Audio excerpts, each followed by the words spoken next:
आज आपको एक छोटी सी कहानी सुनाते हैं। एक आश्रम में एक ऋषि रहते थे। जब वे तपस्या करते तो उनके आसपास एक चूहा घूमता रहता। मूषक बहुत घबराया हुआ, डरा हुआ, सहमा हुआ रहता। एक दिन ऋषि ने चूहे से पूछा कि तुम डरे हुए क्यों रहते हो। चूहे ने कहा कि आश्रम की बिल्ली जो है वो मुझ पे घुर्राती है, तो उससे मुझे डर लगता है। ऋषि ने कहा कि इसका हल क्या है।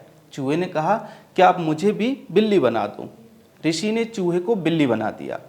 अब वो चूं चूं करने के बजाय म्याऊं म्याऊं करने लगा। कुछ दिनों बाद वो फिर सहमा सा रहने लगा। ऋषि ने पूछा अब क्या हुआ। उसने कहा कि मुझे कुत्ते दौड़ा देते हैं, आप मुझे कुत्ता बना दो। ऋषि ने उसे कुत्ता बना दिया। अब वो म्याऊं म्याऊं की जगह भौं भौं करने लगा। कुछ दिन बाद वो फिर से सहमा सा डरा सा रहने लगा। ऋषि ने फिर पूछा कि अब क्या बात है। कुत्ता बोला कि जो बाघ है वो मुझे दौड़ा देता है, इसलिए आप मुझे कुत्ता की बजाय बाघ बना दो। ऋषि ने उसे बाघ बना दिया। अब वो पूरे जंगल में दहाड़ता फिरता।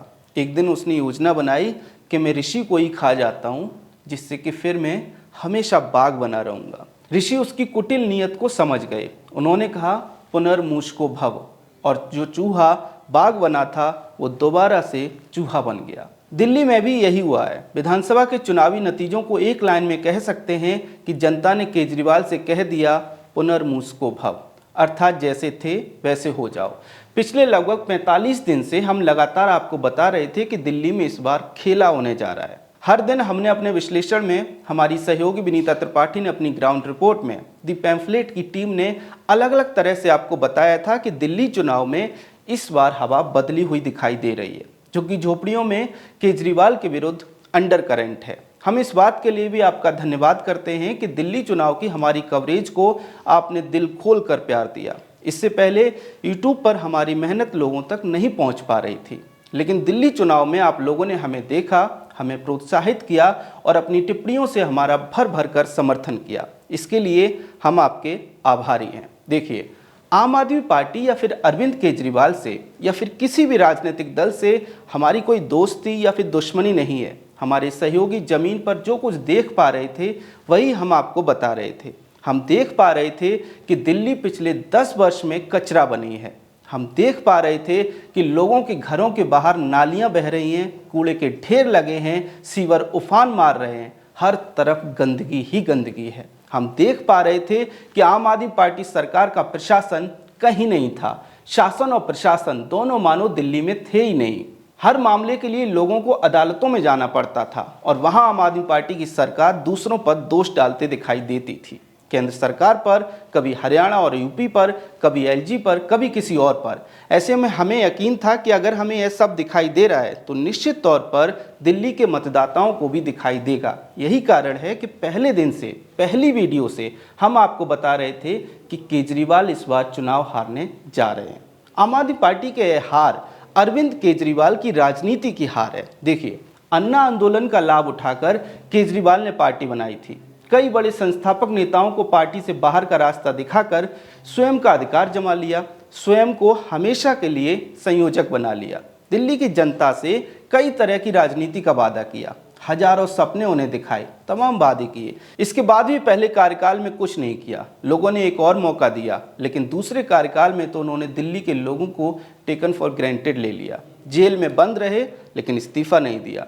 लोगों के काम ठप पड़े रहे, पूरा प्रशासन ठप पड़ा रहा, कुछ भी काम नहीं किया। इसके पीछे उनकी मानसिकता ये थी कि दिल्ली में तो हम जीत ही जाएंगे, चुनाव आए तो फिर वही ब्लेम गेम की राजनीति करने लगे। इससे हुआ ये कि नई तरह की राजनीति, काम की राजनीति वाली छवि की सच्चाई लोगों तक पहुंची। लोग समझ गए कि केजरीवाल डिलीवर नहीं करते, बस बातें करते हैं, वादे करते हैं। दूसरा बड़ा फैक्टर ये रहा कि अरविंद केजरीवाल का, आम आदमी का, ईमानदार आदमी का मुखौटा भी उतर गया। हमने पहले भी आपको बताया है कि जो नेता अपने बड़े वादे भी पूरे न कर पाए और बार बार न कर पाए और जनता के सामने खड़े होकर झूठ बोले तो जनता एक समय के बाद उसे नकार देती है। केजरीवाल पिछले लगभग 1 दशक से कहते आ रहे हैं कि हम यमुना साफ कर देंगे। उन्होंने कुछ नहीं किया। दिल्ली को लंदन पेरिस बनाने की बात की और दलदल बना दिया। स्कूलों पर खूब प्रचार किया, 9वीं और 11वीं के बच्चे बड़ी संख्या में फेल कर दिए। दिल्ली में विकास के नाम पर एक अच्छा काम नहीं हुआ। चुनावी नतीजे केजरीवाल की इसी राजनीतिक धूर्तता को दिखाते हैं। इससे अब यह भी स्पष्ट है कि केजरीवाल ने जो ईमानदारी का मुखौटा पहन रखा था वो इन चुनावों में उतर गया। शराब घोटाले ने केजरीवाल की सच्चाई जनता के सामने रखी और जनता ने उस पर मोहर लगा दी। केजरीवाल कहते थे कि ये चुनाव उनकी ईमानदारी पर वोटिंग है। जनता ने मोहर लगा दी है कि वो केजरीवाल को ईमानदार नहीं बल्कि भ्रष्ट मानती है। दरअसल केजरीवाल का वास्तविक राजनीतिक चरित्र यही है। वे स्वयं को आम आदमी बताते थे लेकिन अपने लिए शीश महल बनवा लिया। कह सकते हैं कि चुनाव जीतने के लिए उन्होंने एक लवादा ओढ़ रखा था। 2 चुनावों में तो वो लवादा चल गया लेकिन लंबे समय तक कोई भी मुखौटा नहीं चलता। अंततः सत्य सामने आता ही है। केजरीवाल के साथ भी यही हुआ। एड़ी चोटी का जोर लगाकर भी वे चुनाव नहीं जीत पाए क्योंकि जनता ने उनका असली राजनीतिक चरित्र समझ लिया। शायद यही कारण है कि केजरीवाल इतनी बुरी तरह से चुनाव हारे हैं। एक बात और याद रखिए, आम आदमी पार्टी अगर आज हारी है और भाजपा जीती है तो इसके पीछे भाजपा की चुनावी रणनीति भी बड़ा कारण है। पहले भी हमने आपको बताया है कि भाजपा का चुनावी प्रचार इस बार पिछली बार यानी 2020 के विधानसभा चुनाव प्रचार से पूरी तरह से अलग था। भाजपा जमीनी मुद्दों पर चुनाव लड़ी, जमीन पर चुनाव लड़ी, नाली, पानी, कूड़ा, स्कूल पर चुनाव लड़ी। पूरे चुनाव में भाजपा के किसी भी नेता ने एक भी ऐसा बयान नहीं दिया जिससे कि चुनाव प्रचार की दिशा भटके। इसके साथ ही पीएम मोदी ने जब आम आदमी पार्टी को आपदा कहा तो वहां से बीजेपी का चुनाव प्रचार और ज़्यादा आक्रामक हो गया।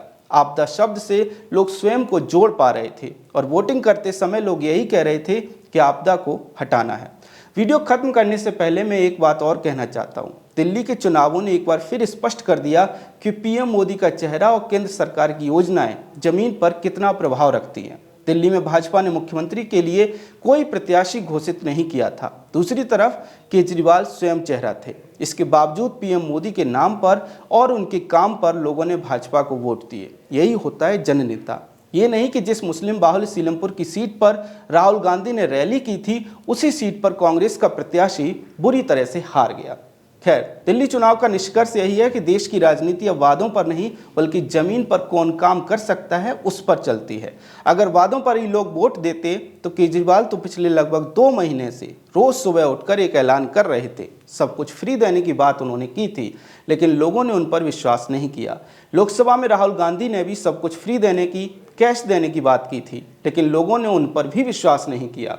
लोग बार बार पीएम मोदी पर विश्वास करते दिखाई दे रहे हैं। यही वो बात है जो पीएम मोदी को देश का सबसे बड़ा जननेता बनाती है।